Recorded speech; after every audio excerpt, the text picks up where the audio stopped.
Hi, I'm Eddie Burke. I've been the bartender at the Hollywood Improv for 40 years, and this is my podcast, Eddie's Bar at the Improv. We're rolling. Okay, we're rolling. Hey guys, this is Eddie Burke, and this is my podcast, Eddie's Bar at the Improv. Today I am welcoming an old friend, a comedian, an actor, a writer, a producer, Mr. Adam Ferrara. Nice Adam, to sir. see you, brother. Good to see you. Thank you very much for doing We've this. been here in this position many times, and Yes. we want to welcome you guys. Yes, many Yeah. times. Well, let's get right to this game of comedy. All right. How Tell did me, you- don't tell me how it ends. I'm still playing. No. You're going to be playing it for a long time. Yeah. When did you get started? July 13th, 1988, East Wow. Side Comedy Club, Wednesday night, open mic night. And what made you do this thing? I got out of college. I told my parents, well, we've done one of your things.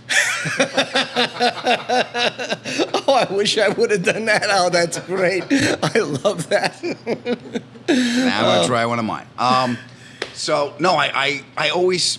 Evening at the Improv was this show, and it was weird because I grew up on Long Island, and we only got it because it wasn't. You never knew when it was on, Right. and it was on. It was always on A&E. an odd channel because there wasn't cable like there was now. So, Right. and you got it on your mother's black and white set, up in the room, and it wasn't on the main. So I remember seeing it. I just remember being captivated by how these guys could just hold people's attention and talk, and it was like and it had the rolled up sleeve because it was years Right. ago. Then I saw Richard Pryor live in concert, and Eddie blew my head off. Blew my head off. Yeah, that would do it for most people. Well, I remember saying out loud. We went to one of those parties. You know when you go to those parties with your parents that your father works with them, but the families are invited to go to the barbecue, and that's the one you always get the warning from your mother in the car, like Behave yourself. behave yourself. Your father does business with these people. Don't clog the toilet. So the adults were watching this, and then they went upstairs for coffee, and I snuck back in. I rewind the tape, and I was standing up. I remember vividly looking at the TV, saying out loud to nobody, "Look what this man can do." He never had an intro. He walked out, he grabbed the mic, and just started talking. And I didn't understand a lot of it because I was a kid, but I knew it was important. I didn't know it was going to affect me the way it did, but I'm like, this is important. I remember thinking to myself. So obviously he's one of your comedy heroes. I got to meet him too. Oh, did you really? Oh, yeah. Oh, that had to be a great moment. Oh, I was at the American Comedy Award. Remember the American Comedy Award? Sure. So I get nominated. They show a clip, right? And I went with Mary Ellen Hooper, another comic. Sure. And I brought her with me, and there's Pryor. And he's like, you got to go up and say hello. I said, "It's Richard. What's wrong with you?" She goes, "You're never going to get another opportunity. He just saw your clip. You're here as..." Okay, I went up, and Mr. Pryor, he was in the chair. I said, "Mr. Pryor, I'm a big fan." He just looked up at me and went, "You're funny. You're fucking funny." And he shook my hand. That's all I needed. I passed out. That's all you. That's all you need. Passed out. That's it with him. When you were in school, were you like class clown? Yeah, I was, but I was just being me. And so I wasn't doing it to get a laugh. I was doing it probably to get attention. Right. I started being funny on the bus so you don't get beat up. It was a survival mechanism on the bus. This is on Long Island. Where on Long Island? Huntington, Long Island. I was born in Queens. Okay. And then we moved out to Huntington because the neighborhood was changing. My father's like, "Neighborhood's changing. We're getting out of here." Yeah, Queens. Because right. all the Gindaloons and the gangsters were in. I Sure. grew up in a Scorsese movie. I basically, you know what, Eddie? I grew up in a crime family without the money, power, or influence. Just the fucking fear and paranoia is what I got. My uncle used to have a nightclub on Queens Boulevard. Right before there's a cemetery way out there. I don't know where. There's a lot of them. Yeah, well, and a bunch of them are unmarked. Oh, right across the street from the Queens Courthouse. You know where that is? I do, unfortunately. This was called the Hawaiian Tiki. And and you talk about gangsters and whatever. They were having one of these big trials. I forget, can't remember the name of the family, but it was, it was I think it ended in a vowel. Oh, it did. Well, you know that. And all these guys would come over after the trial every day and hang out and drink and whatever. They were the nicest guys in the world. Yeah. All of them. At that moment. Yes, but you never ever wanted to get on their bad side. Or get on the pad. You know, get on the pad. Oh, means? yes, Yeah, definitely. so I never want. I'm doing comedy, right? There's a little club in Brooklyn. It's not there anymore. And You closed it down? Wow. Yeah. Time, the authorities, pick one. But there was a guy who ran the club, and I used to go there, and I would MC, right? And I opened for a hypnotist once. I couldn't put anybody under. Eddie, I did a half hour. The hypnotist comes up. He's waving the watch. You got to hypnotize people in Brooklyn with a hammer. Yes, exactly. It's a two-man job. One guy hits him with a hammer, right? The other guy shoots him with Thorazine and hope they go down. Right. And so he can't the put third anybody guy under. takes his wallet. Yeah. So he couldn't put anybody under. So the owner goes over and goes, get up, he's dying. I'm giving him the hook. Get up there. And I get off. So I get up. I dance around a little bit. I do another half hour. Everyone leaves happy. I go back in the room. The guy's there. He's shaking. He's like, I don't know if they're going to pay me. I said, I don't know if they're going to kill you. You better get out of here. Right. Can you imagine had he put a gangster under and the guy starts spilling the beans and all the rest of that? Yeah. That people don't know what Queens or really what it was like back then. I mean, it was very Italian, as you know. Yeah. It was like a really tough area. There was this little club in Brooklyn. There was a guy. They would come in Friday Night Late Show. The gangsters would come in with the girlfriends. And if they liked the show, they came back the next night with the wives. No. After the early show. And then the owner would go like this, we got company, don't say nothing about nothing. Which means keep your fucking mouth shut. Right? Oh, So Friday night I'm there, I do a gig. I had a joke about my girlfriend yelling at me and turning into a pterodactyl. Right? It was a stupid joke. So I do the joke, but the gangster's girlfriend, this is a Friday night, gets up and goes to the bathroom. This skyscraper blonde just gets up and goes to the bathroom. She comes back, she sits down, the gangster's sitting and goes, do the bird joke again. I went, well, he goes, do the bird joke again. I'm like, here's one of my favorites. Yes. Anything else you want? Yeah, I'm a jukebox. I don't give a shit. So he comes back, after the show, he shakes my hand. He goes, hey, you made me laugh. And he shakes my hand like this, Eddie. I was like this, shakes my hand, pulls it back. There's $100 bill, like origami. I don't know how the hell this guy folded it. You could see that it was 100 on an angle. I don't know how the hell he did it, but that was it. He palmed it, he loaded it, thanked me, walked out. I saw him again the next night like I didn't fucking know him. Yeah, because he was with his wife. He was with the wife. I didn't know him. What do you get from comedy? I get a sense of connection, and I get a sense of contributing. Mm-hmm. When I was a kid, I always wanted to be like my dad. And my dad was, we've had this discussion about how my dad was good with tools and stuff, because I remember when we talked about fixing stuff with the antiques and stuff. Right. Fixing. And I couldn't do it. I don't have that if-then go-to statement to be mechanical. That's why I love cars, Eddie, because my dad would fix cars. And I was next to him. We quickly realized that with my mechanic ability, my job was to hold the light. I tried with the wrenches. It wasn't going well. So I was always felt less than because I couldn't be like my dad, and I couldn't share those questions on, Pop, do I smack the solenoid to get the starter to kick? I couldn't do it. You kick the tire. Yeah. That'll start the whole Sell thing. it. So I always wanted to, but I understand cars, and I got my love of cars through my dad. And my father just loved cars. He built our driveway. He built our house on Long Island, and he carved a circular driveway. And I remember him and my mother arguing. He goes, Joe, why do we need a circular driveway? Because I don't want to back up. So he rented a bulldozer, he just cut the driveway and built it himself. I couldn't do that. So what I could do was when my dad would come home, he would be all stressed out. You would see him, and I could make him laugh, and it went away. Even when I was a kid, the face changed. And I remember vividly seeing that face change, and my dad was this big man. His laugh would fill a room. And I remember going, oh, I just took it away for that moment. That's how I fit in. That's what I can do to be useful. Yeah, that's great. I mean, that's as I hear all kinds of reasons why guys do stand up, and a lot of them is because they hate their parents, or stuff like that. And this is a little bit different and unique. When did you start acting? I got my first gig. I came out here 93. I moved out in 93, but I came out like a year before, 2 years before, and I came out to do. Remember Comic Strip Live on Fox? Sure. Yeah, so I came out to do that. And while you're here, the agent sends you around. And I ended up getting a gig on a sitcom. It was called Flying Blind with Tay Leone and Corey Parker. So I get the guest star role. And I really liked it, but I didn't know what I was doing. Eddie, I had no fucking idea what I was doing. And Michael Tucci from Greek, remember Michael Tucci? Sure. He was on there, and I was just raw. I mean, I played a nerd, and I was funny. Instinctually, I knew enough to do the job, but I knew enough to know I didn't know. Uh-huh. And I know Michael Tucci from Greece, so I was like, wow. And, he kind of sat me down and... Well, I think that's important to know what you can and can't do. Oh, yeah. Especially when you're beginning. Yeah. I knew enough to know that I like this, and there's a lot to know about this. He couldn't hit a mark. I don't know what the mark was. I didn't know. I was on stage. We need to move the guy you rip off. The mark. Yeah. We're on stage. We go, well, we need to move this, and I picked the fucking thing and moved it. I didn't know there was a prop department.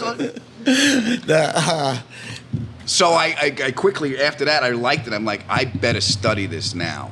And I got into an acting class with Stephen Book, who's a great acting coach. He's still here, still doing it. He was Carlin's coach. He was... wow, okay. Yeah. So does he work with a lot of comedians? A lot of actors. Sanaa Lathan. I mean, a bunch of people. Robin Williams. Wow. He was a technical advisor on What Dreams May Come. I mean, he's a hitter. Yeah.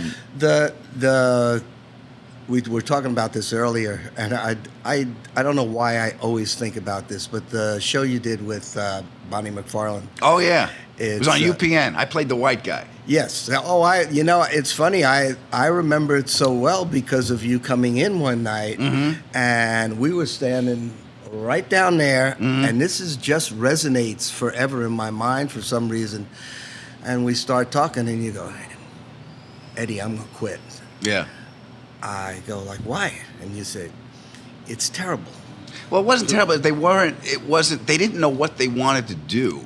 So they brought me in. I remember Bonnie was great, and Julia Duffy was on it as well. You had said the writing was pretty. Well, the writing was, it was UPN. It was that kind of stuff. And the ratings were terrible because UPN was just starting on top of it all. So it was really...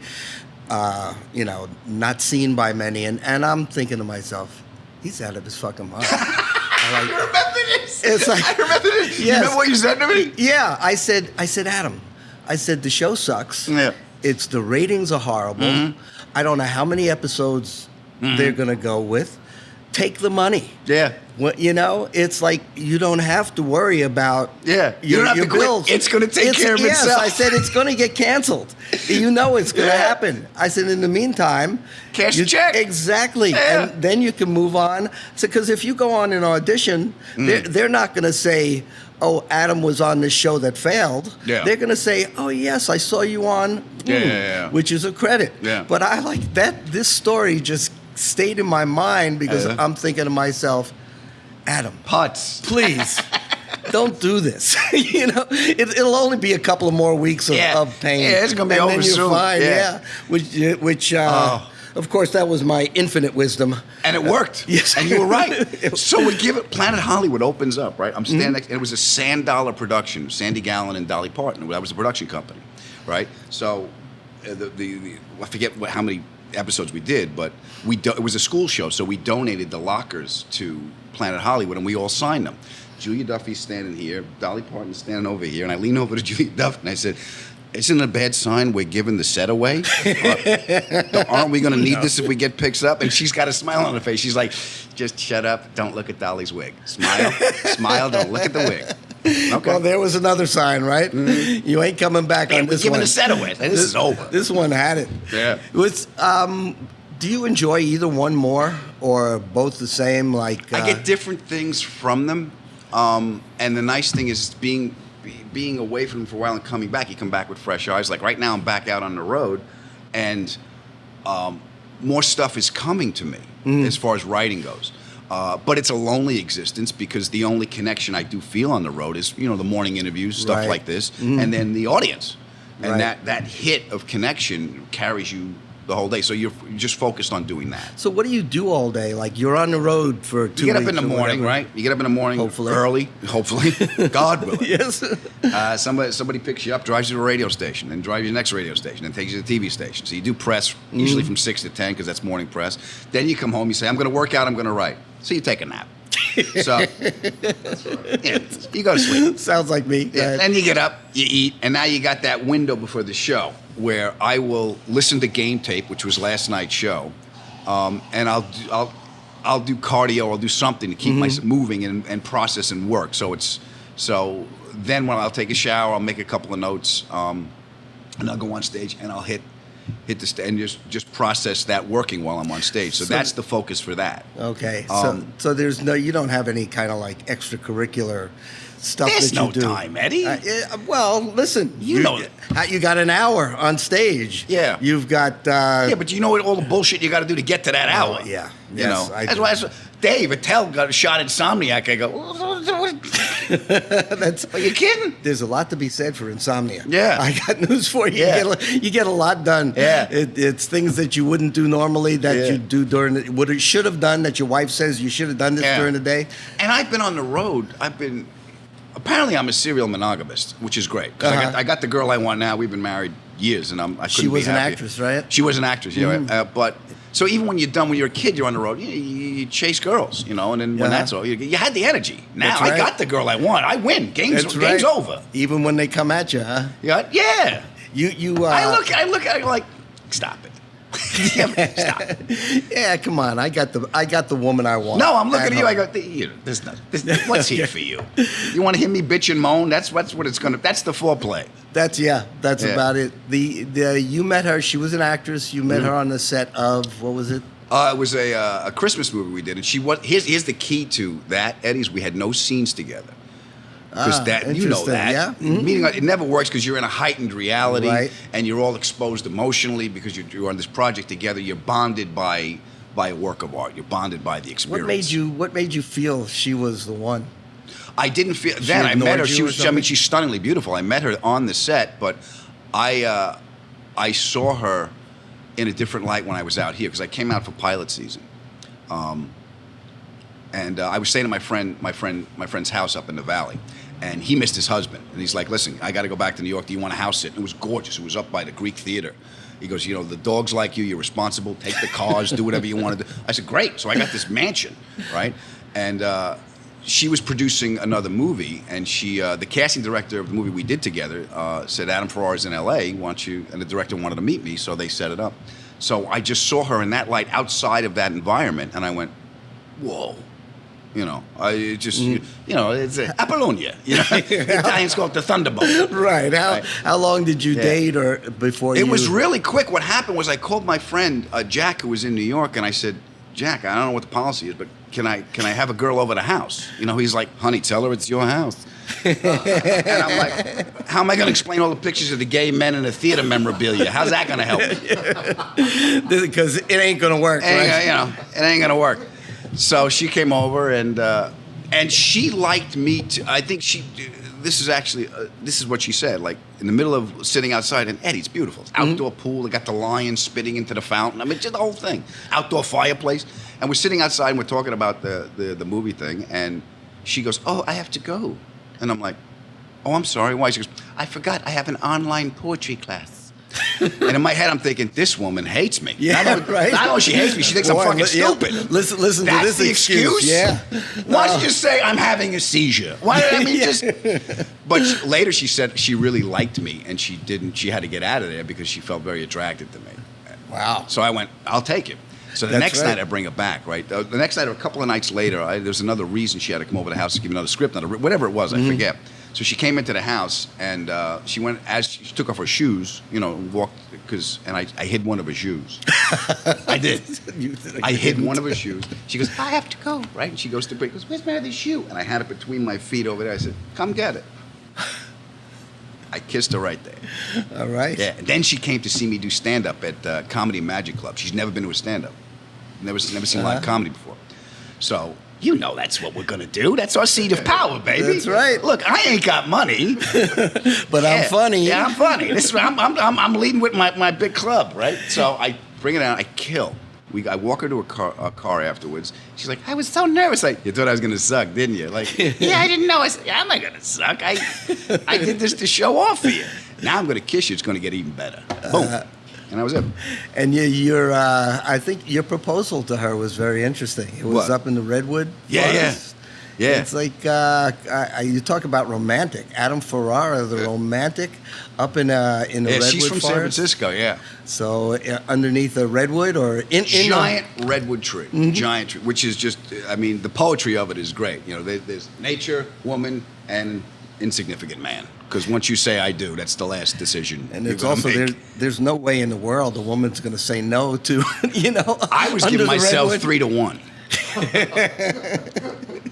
I would have given you a lot better. Thank you. I mean, under those circumstances, I mean, when I got married, it was like, we're not doing anything Sunday. You want to just get this over with?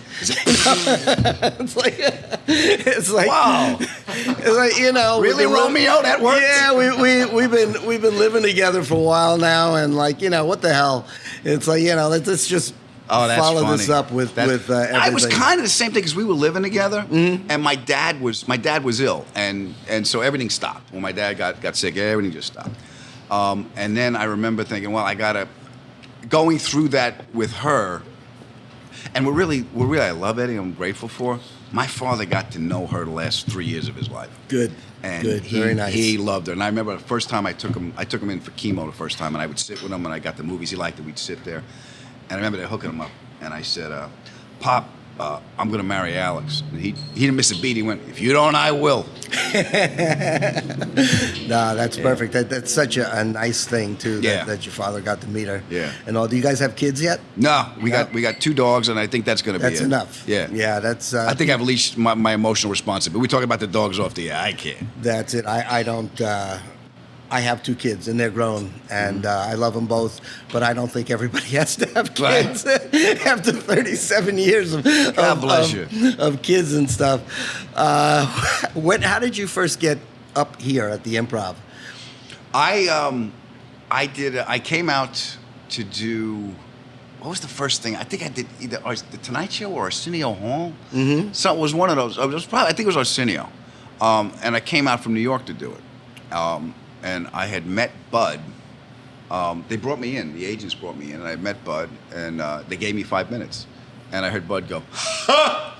And that was it. And then, okay. And then they said, very funny. Why don't you call in for some? We'll see if we can make room for you. Okay, fine, Bud. Thank you very much. And then Bud used to book the Improv cruises. Remember the Improv cruises? Yep. So him and Alex's wife he would go. So Bud would go, and he asked me to go, and I said, all right, I'll go. I'm not going now. I'm not one of those floating petri dishes. I'm not going now. But I went, so I got to hang out with Bud, and I did the show for him, and I was funny, and I guess he saw what I could do, and I started doing spots here. But then I got to talk to Bud. He was in Korea. Oh yeah, he was in. I got to spend time with him. He went up Pork Chop Hill. Yeah. He and with came the down. monocle. Yes. And I'm like, it's the wrong war, Bud. And he came down. Yeah. He rarely or ever talks about that. He never brings it up. I mentioned it. I had him on the podcast, and I brought it up. But it's. I don't think it's. Necessarily a taboo subject. He just doesn't. He talk mentioned about it to me because my godfather, my Uncle Frank, was in Korea, and my father-in-law. Well, now I know my father-in-law. Then my Uncle Frank was, and I forget when I was talking about my family. I said something about that on stage. I was riffing something about that on stage, and I remember he didn't bring it up. It was out there, and he just confirmed it. And there wasn't a long conversation. It was just something I knew about him. It's funny, too, because I was talking with somebody the other day, and most of us know each other in one light. Yeah. Like people know Bud as a comedy owner starting the stand-up the way it is or whatever. But everybody has another side in the sense that we all do other things. Yeah. You don't just tell jokes. You don't just act. You have a hobby, cars, or I worry, I yell. There's a lot of shit going on in my world, Eddie. Well, it's like your anniversary party, your 40th anniversary party. I've known you for years in this position. I had no idea you had legs. No. It's the first time I ever saw you out. Don't feel bad. My wife told me the same thing. And my kids came, and they're going like, these people like you, Dad? Yeah. I said, You're a fucking it's fixture, like, Eddie. yeah, Come on. it's I guess. How many guys would take you to the corner of a bar and go, Putz, don't quit the TV show. What's wrong with you? Right now. Just to take the time. You always took the time. Even to this day, this bar can be packed. If I come in and I wave, you'll say, excuse me 1 minute. You'll come to that corner, you'll shake my hand, and you'll go back to what you do. Definitely. Do you know that's not important, but it's something that warms my heart, and I'm sure I'm not the only comic you do it for, but most guys appreciate that acknowledgement. I appreciate that because I am very thankful, as I said at the party, that you comedians and stuff have allowed me into your world. It's like it's very nice knowing everybody. I mean, and I have an entertainment background. My father was a Catskill Mountain entertainer, and also I've grown up with all this, and I'm an actor. Yeah, and so I'm involved, but I'm not a comedian, as anybody will tell you. You don't want to hear my jokes, and just the fact that I think comedians consider me.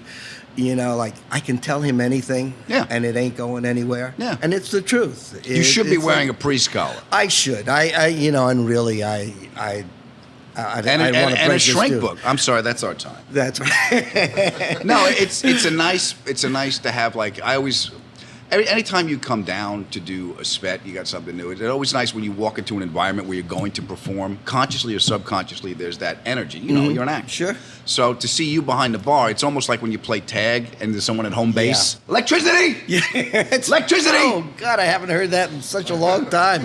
Wow. Because the energy is just so, the uncertainness of change and the change of life, and then it is you can feel it, the passage of time and everything. I do get that a lot. It's like people come in and they haven't been here in 40 years and they go, you're still here. It's so nice to see that somebody is still here. And I'm going like, I guess that's good. It is good. I had my podcast, I had Jay on, Leno, and he talked about Jay Moore or Jay Leno. Jay Leno, okay. I got Jay next week. Jay Moore? Yeah, Jay Moore next week. Who was at the party? Yes. Yeah, we were bullshitting at the party too. Yes, Jay was, never mind. Yeah. He made up some story about I was really? Yeah. Forget you. Yeah. My wife is sitting next to me going like, I'm going, I don't know. He's making it up. He was riffing. I was looking. I was going, I don't remember Eddie pulling a bank job. No. He goes. He comes off the stage, and as he's leaving, he whispers to me, I just made it up. I know. It just came to me. Yeah, okay. I went, well, now tell my wife that she's about to walk out of here. She's about to walk out of there. Oh, it's good. Jay, I love Jay. Yeah, he's a sweetheart. But I had Leno on, and he was talking about the consistency of where I was working with him and Jimmy Brogan for years. Okay. He had Jimmy Brogan with him, and you have that familiarity. You have that. There's a trust thing you have. It's an unspoken constant. Yeah. So, and it's also, and I know for me, there's fear and excitement and anxiety. It's the same energy, just what filter it goes through. Right. So performance energy, for what we do, comedy, you rip open. You can't lie up there. You can't lie. No, they're not going to laugh. There. That's the ultimate. The lie detector, the truth machine is an audience. Yeah. So you got to take your rib cage, you got to open it up, you show them your beating heart, and that's what you got to do. That's what they want to see. But to prepare for it, walking down that fucking hallway, I don't care how many times you did it. The minute you're not nervous, you ain't funny anymore. Yeah, it's funny. I always ask comics, do you ever lose that nervousness or that anxiety or whatever you want to call it? And I have not had one say yes, because like you said, the minute you do, it's time to move on. Because you're not going to have that push or what that thing that makes you. Yeah. It's got to be different for every comic. It's just. But I also think it's getting out for what as I keep doing this, and it's getting out of who you think you are to get to who you are. Does that make any sense? Yes, it does. I'll tell you why. Because I've often thought one of the things I enjoy the most about acting is pretending to be someone else that you may never, ever have thought you would be. Like Rescue Me. You were Chief Needles. Yeah. Right? I mean, how many times have you thought in your life, I'm going to be a fire chief? No, But never once. I thought there'd be more money. Yeah, well, that's coming. Yeah. It's in the mail. But that's the part of acting for me. Yeah. Not the part, but a part. One of them. Let me ask you this: have you ever done a role that taught you something about yourself, or a pattern, or an observation of a pattern of behavior that you had that you weren't aware of before? That's a very interesting question. I think probably something I believe it or not, 100 years ago there was this TV show called Divorce Court that hired actors to do all this, and my role was a father who was suing his daughter for, I can't remember what, but for a lot, and I had like 10 pages of dialogue. I was like, do they know this is me? I don't do 10 pages. But anyway, the dialogue had a lot of me in it. And in terms of like, made me think about my relationship to my daughter. And so that would be that. Yeah. And so what you probably have had a number of things like that. Yeah, I had one, a couple of them that it showed me something that it was Nurse Jackie. And I did 2 years opposite Edie Falco, and that's as good as it gets, baby. That's just, wow. I mean, the space that she provides when you're in a scene with her. And I had to apologize. My character had to apologize quickly because he was wrong about. I forget. I didn't pick up the phone when she called, and she was manipulating. She's a drug. I had to apologize, and I realized it was so difficult for me to get to that emotional switch because I'm used to defending my position. Right. And I'm not used apologizing. to and not apologize. It's weakness to do that. And I had to make the jump from I'm better at it now. Because I'm a guy, so if I'm wrong, I'll just yell louder. Well, you're a guy who comes from Queens, who's Italian. Yeah. Who no, I ain't wrong. It's my apology is in my yelling. Yeah. And if you can't figure that out, Yeah. but that is very interesting. But to turn quickly to go from that, because I'll apologize. Now I'm real good at it because I noticed it. But that's the first time I realized how much bullshit I got to go through to get to the truth and to surrender the part that I thought I was, to say I'm sorry, I was wrong, and to be that vulnerable in front of somebody else, and to make it believable, and to be and for it to be authentic. And the switch had to come in 2 lines, and I'm like, I need days for this. Are you kidding? I gotta go kick shit in the garage. No, I love that explanation. That's beautiful because how many guys really openly apologize, and we're wrong most of the time. Yeah. Oh God. I mean, in my case, it's all the time. But it's like I remember when I was single, I had an idea of who I thought I was. When I got married, Eddie, I wasn't fucking close. I wasn't fucking close. And your wife will let you know, hasn't she? I thought I was Steve McQueen before I got married. Oh, I used to think you were Steve. No, I'm the only one that thought that. Yeah. Nah, I thought you were that. You have a favorite role that you've done? Does anything stick out? Like, I'm so glad I did that. I'm so glad I got them. Favorite role is the next one I get. The next Thank one you. Get. That's cool. That's good. I've had fun with all of them. I had fun with, and for different reasons. When I was Needles on Rescue Me, my dad had passed away, and when I was doing that role, I got to play a lot of my dad because I was the in 9/11. What happened was a lot of the guys in authority, the New York FDNY, died.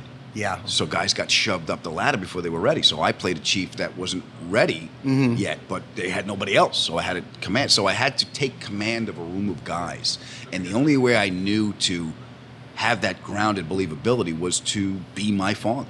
Because my father was just, he was, like I said, he was a force of nature. My father had a look. Not only did you know you were in trouble, but all the plants would die. So I remember. All of a sudden, just like this. What? Did he get to see you do a lot of stuff? Yeah, he did. That's one of my favorite stories. We're doing the Rescue Me comedy tour. It was me, Dennis, Lenny Clark, Kenny Rogerson, and a band. We would go around. Oh, God. Nick DiPaolo sat in a couple of. Whitney Cummings filled in for me a couple times when I couldn't do it. So we played.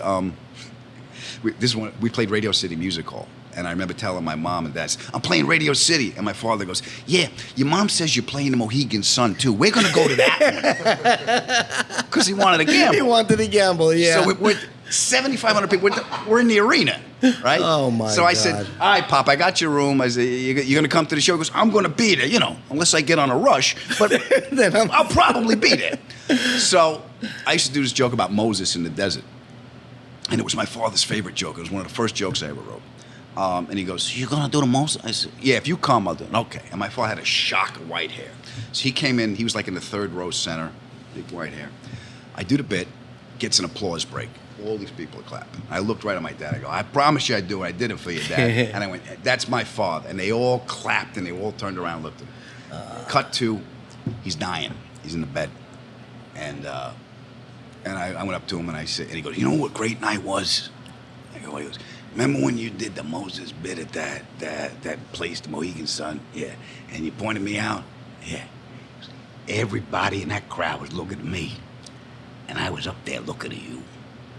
That's a proud That was moment. nice. That had to make your life. Yeah. I mean, that's what it's all about. Yeah. When your father gives you that validation. To get that, yeah, and you didn't Yeah. get that. And I think part of the apology thing was seeing that my dad had a tough time doing that, and also giving, and it's not meant to be manipulative, it's just meant that's what they knew how to do. Not giving praise is a way of keeping you hungry and focused.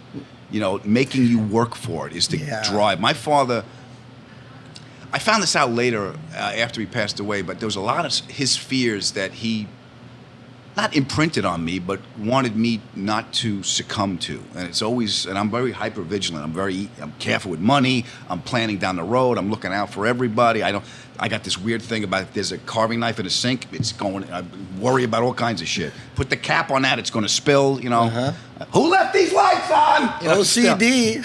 Yeah. So, and it was my father, because my father had no support. He did everything, and there was no safety net in my dad. My dad told my grandfather, I'm going to marry Louise. That's my mother. He said, I'm going to marry Louise. And my grandfather said, that's great. Let us know. We'll come. Do you think that's like a generational thing back then? Not generational, whatever that What? time of life. When people feel like, I got to make sure my son doesn't fall into this same trap, even without saying anything to him. Because that's like, I'm trying to think back to my parents, which was a long time ago, and it was kind of the same thing. It was like not telling me anything, but they do things and expect you to just realize this is why I'm doing it. Well, no, he always told me. My father sat me, I was a kid. He goes, I ain't your friend. I'm your father. My job is to give you a better life than the one I had. So pay attention, because I'm tired and running out of money.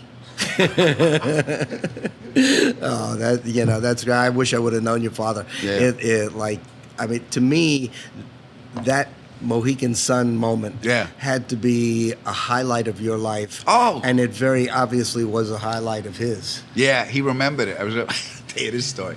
So it's near the end, right? I bought him one of those chairs, those electric, because he couldn't sit, he couldn't lay down.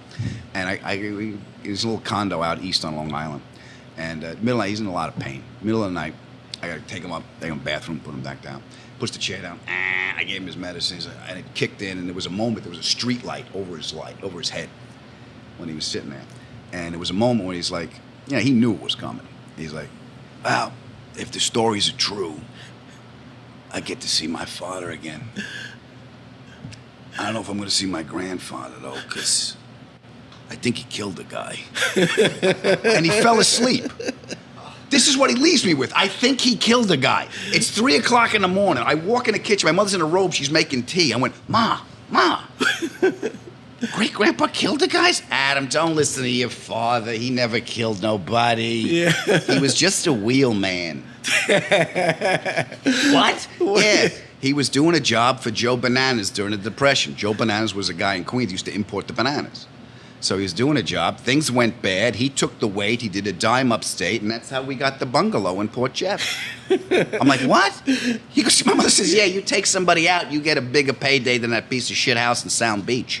That is such a typical mafia story. Yeah, but it's like it's nothing, and it's Yes, like, but I know. but it's nothing. It meant nothing to them. But It is nothing. But my father was just recalling and being at that moment. That's why I'm so grateful, Eddie, that my wife got to see him. Not that way, but a softer him, a softer kind of, because that's the guy I remember. We sanitize the past, unless you hang on to it for an identity to keep your rage going, whatever reason, whatever conditioning you need to continue. For me, it was always, my dad was always my hero and someone to emulate, to the point of abdicating my power, which is, that's a trap too. You can't, because then you stay a kid forever. You can't do that. You have to step up, and it's okay to have a different, not value system, but different opinion. Right. And it's because I left home and went on the road, I was alone a lot. So I was exposed to a lot of other things.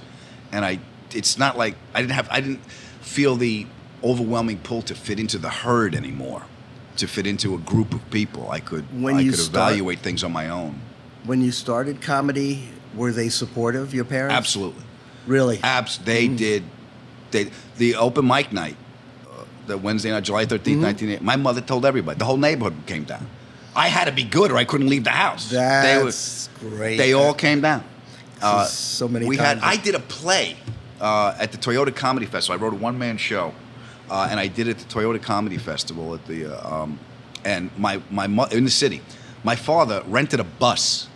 Like those shuttles that take you to the Sheridan? He loaded all the old Gindaloons in the bus. Brought aunts, uncles, everybody showed up. We're in the theater, and I hear my mother yelling. I'm backstage. I hear her yelling, "Ma'am, it ain't, get out of my way." I know it's my mother. The stage manager comes back. He's shaking. He's like, "There's a lady out there that says she's your mother." He's like, "Did she yell at you?" I go, "Yeah." I go, "Leave her alone." That's my mother. He goes, "Yeah." She said. She goes. She said to the stage manager, "I'm the mother. Okay, you see the Ferrara on the sign. I'm the mother. This is my sister Jerry. This is my sister-in-law Mary Ann. It's hot. We're sitting here in the air conditioning. We're not leaving. Work around it." I go, "Just stay away from it. You don't get any prouder than that. Yeah. I mean, your parents and all that. That's, they all came. My father tried to sell Don Rickles a kitchen. Remember the American Comedy Awards? Sure. That's where I met Briar. So I get the after party was always up at the Comedy Store. So I'm there, and my father was older than I would fly him out, and I see my father. He was older than, but I see him animated, and I'm like, that's my dad. That's the dad I saw as a kid. That was my father. I remember him. And he's talking to Rickles. Like, "Don, you got to spend the money on the appliances. Get the Sub-Zero refrigerator." And Rickles like, "I need the Sub-Zero." He's selling. That's what he's doing. He's at work. He's selling. Oh, that's great. That's obviously that's what he did. He sold. He sold kitchens and bathrooms. That's what he did. But he was true to himself right to the very end. I mean, no matter what. He was great. He was supporting you and figuring out a way how he could support himself, even through then. Yeah, he was. You have a. Let's tell people your podcast. Yeah, my podcast called the Adam Ferrara Podcast. 30 minutes you'll never get back. When does this drop? Do we know? This every Tuesday. This will drop in about 3 weeks. 3 weeks. Okay. I'll let you know. Who's been on it? Kevin James, my pal's done one for me. Jay Leno, like I said, Adam Carolla, Edie Falco. I had the drummer from the Black Crows on Steve Gorman. I interviewed Katie Coleman, the astronaut. Oh, wow. She lived in space for 6 months, and she was a flautist. She played the flute with Jethro Tull, Ian Anderson from Jethro Tull, from space. I've done nothing with my life. She was up there. She did all that. She did a whole. She sat down with me. I had an FBI profiler on who worked on the Bundy case. Wow, that was creepy. That's great. You get some good people on. Yeah, there. A bunch of comics. Mostly good people. It's Ryan Sickler was a great interview. Jimmy Pardo, my pal. Jimmy was on here. Yeah. How sweet is Jimmy? Oh, Jimmy's the best. Yeah. He really is. I mean, everybody that I've had, all people I know, that's they're not astronauts, but they're comedians. They're involved in this world one way or another. I don't know if, the people that have the best memories and stories are people that are not comedians, people that either hung out here, helped. There's like one guy, Jack Knight. I don't know if you ever knew Jack. Jack came out here with Bud, found this site with Bud, literally hammered and nailed this place together. They built this place together, him and Bud. Yeah. And so he was here from even before me. And Mario Ricuzzo, an actor who sat right where you're sitting. Sounds like a material witness. Yes, and let's put it this way, was Robert Blake's best friend. I understand. The truth is there. It won't come out though. But it was my idea to tell him to get a bird. Get a bird. The stories, and I'm sure you hear them on your podcast. It's Leno goes back to the beginnings of this place. Oh yeah, and New York. I had Zoe on yesterday. I haven't seen Zoe in 100 years. How's she doing? Oh, she's doing great. She was at the party. Yeah, but we never. Nobody. Apparently, it was so packed. Yeah, I know. I mean, your best friend could be there, and you'd never see him because I had that. I've had people come up to me saying, "Your party was so great," and I'm going like, "You were there?" I had an old agent call me just yesterday. Yeah. Who I had invited, and he goes like, "Eddie, I just wanted to tell you your party was great. I was there," and I'm going like, "You were?" Yeah. I said, I didn't see you. He said, "Yeah, I saw you." I didn't see you. So it's like when he was your agent. Yeah. Yes, that's exactly right. So, and it that's the way it was. It was so darn packed. People didn't have a clue. I tell you, that party was great because you see people you don't get a chance to see. And you see how everybody held up. Or didn't. Or didn't. Yeah, and it's like, unfortunately, we all get older. Most people, everybody ages differently. This is an ugly story about me. This woman comes in one day, this is about a year ago, sits right there. And it's a little bit busy, and she says to me, "Does Eddie still work here?" I said, I'm Eddie. And she goes, No. I said, Eddie had red hair, and Eddie was my bartender. I know what Eddie looks like. I didn't know how to take it. I go Look, we all get older. I said, I don't recognize you at all, but this is Eddie. And I said to myself, God, I guess I've changed that much. And I guess I have. I mean, my hair's white. There's no red hair anymore. But let me ask you this: going as the process of life continues, what have you taken with you that brings you comfort? Like I said before, the friendship of a lot of the comics here, and the fact that I've been allowed into this world, into the world of comedy, the world of the improv, and sustaining my position as long as I have without any real hiccups along the way. I mean, just regular life things that everybody deals with. But that's the most powerful thing for me, taking with me, like I said, is the connection with the comics and the fact that so many people know me. Yeah. We used and to love you. I appreciate that. I used to take my kids when they were little to ball games, Dodger Stadium and Laker games, and there was always somebody that would come up to me, "Hey, you're the bartender at the Improv." Yeah. And my daughter or my son, I forget which one, said, "God, can we just go somewhere where somebody doesn't bother us?" They were like 11, 12 years old, It's like every place we go, people want to talk to you. Yeah. But that's a thing that I'm very proud of. Yeah, you should be. It was all part and parcel of this whole thing after all these years. And I think I've just recently become aware of all that and kind of like I'll say proud of it. It's kind of like, because over the years, there's been so many changes, so many battles, and you don't realize it until you run into and let me give them their props. Our CEO now, Ali Reza, and this guy and Caesar, and I mean they have treated me wonderfully, and they put together that party. That was their thing. Their idea. Even though Rita Piazza, who I love, did most of the organizing. That's another electricity. Yeah. But that for me, that's a big part of everything. being Yeah, allowed into I'm so pleased to hear you say that because there's an awareness I'm coming to that awareness too. Like, why are we doing this? What is it? What's the whole thing? And I came up with that feeling that connection that I felt when I was a kid when I first started is still there with an audience, and off stage I'm starting to feel it off stage with the connection to people. And the best thing I came up with was God's a verb. Yeah. It's that kind of. Well, now that you mentioned that, it's kind of like, do you feel like when people are appreciative of you, and I don't mean they have to come up to you and go like, Adam, you're the best actor I've ever. Just the fact that they kind of. Adam, you're the best actor I've ever seen. Already. No, Adam. But that there's you have a likability that people are not afraid to approach you and just say hi and all that stuff. This is all stuff. After being here all these years, I think I'm just putting together.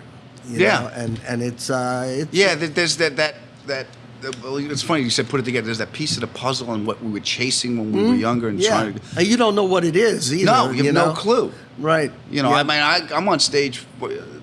That whole 400 people love me for 45 minutes a night. Right. The wife's gonna love me forever. Yeah. That's that's what it said so in the vows anyway. That's another thing. You come off stage. I mean, it's got to be exhilarating. People coming up to you and going, "Man, you were great," or whatever. It's like, and the fact that people recognize you, nice. in different places. I think it's when they don't. This is one lady. One lady came up to me. He's like, "Where do I know you from?" Yeah. And I'm like, "Where have you been, lady? I don't know. Where have you been?" Then I said, "I do this." That's not it. I'm sorry. I don't know. I know. That's like going like, "You're not Eddie." Yeah, you're not Eddie. I'm Eddie. Yeah. But the appreciativeness, you have to love that as a comedian. I mean, sure. I think that's part of the reason so many people get into entertainment, whether they admit it or not. We all love the adulation. Yeah. We love the fact that people recognize us. Yeah. If you lean on that though for your self identity, you're no, fucked. Yeah, you are. Yeah. No, you can't. And most people don't. And you didn't realize that till we get older. Yeah, I saw here years ago. Who was it? Bruce Willis used to hang out here all the time, and fairly decent guy. But one night, Michael J. Fox is in here too, and Michael, the show's letting out, and everybody's Michael J. Fox, and Bruce is standing just about next to him. Nobody's saying a word to Bruce, and all of a sudden, out of the blue, Bruce starts singing, and he's like, it's like to the jukebox, which he always did. Yeah, it was like Happy Trails, Hans. Yeah, Anybody? It gets a little difficult when. I guess when you used to all the attention, and that's what you. Yeah, they recognize him. I've got a TV show too. Yeah, that's what I did. I tried to. That was my security. My value was in the response. That in the recognition. Yeah, there was that codependency is, Yeah, it can't be. It can't be. No, because if that's what you're doing, you dead. kill yourself. It's whether you go on or not. It's like, well, I'm going to the store, and nobody. I ran into the guys from. God, what was that old TV show with the squares? Hollywood Squares? No, not a game show. The Brady Bunch? No, one more. They had I can't think of it. Anyway, it was I'm in Costco, and it was the host of the show.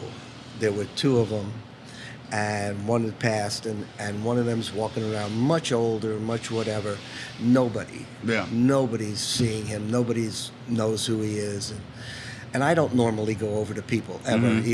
But I said to myself, let me see if I can make his day or whatever. And I just went over to the guy, and I said, I really enjoy your work. And it's like, and then I couldn't get away for like 15 minutes. But it was like, take me home. Yes, take me with you. But I'll act out the first season in your bedroom. Yeah, that's got to be tough. Yeah, it's like after Rowan and Martin's Laughing. Oh, okay. That's what it was, Laughing. And this was, I guess, Martin, the funny guy.